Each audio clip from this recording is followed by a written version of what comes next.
what would be the downside to waiting until after price appreciation to start an LLC through y'all? If you don't have your assets in there beforehand, one, you're going to be scrambling around post price appreciation, which is not a good spot to be. You're going to be caught on your back foot. I think things are going to move much faster than people are anticipating. And because of that, you would probably be emotional and apt to make poor decisions. So you want to be proactive, for one.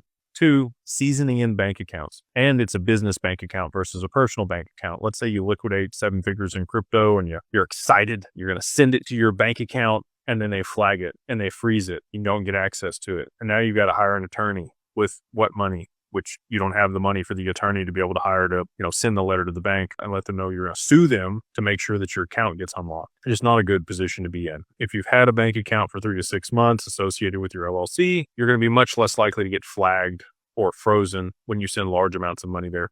And especially if it's like a private client account, you're paying a little bit more on the monthly fees or whatever it is for larger balances that you're supposed to maintain because you're going to have a large liquidity event, and you speak to your banker there at whatever bank to make sure that they're aware of this large transaction that you're going to be moving in. If they're expecting it and the bank account seasoned in, even if you haven't moved a ton of transactions through it or a lot of money, you're going to be much better off on the other side of price appreciation. The other piece is once the assets are in there, let's say they do appreciate beyond $30 million.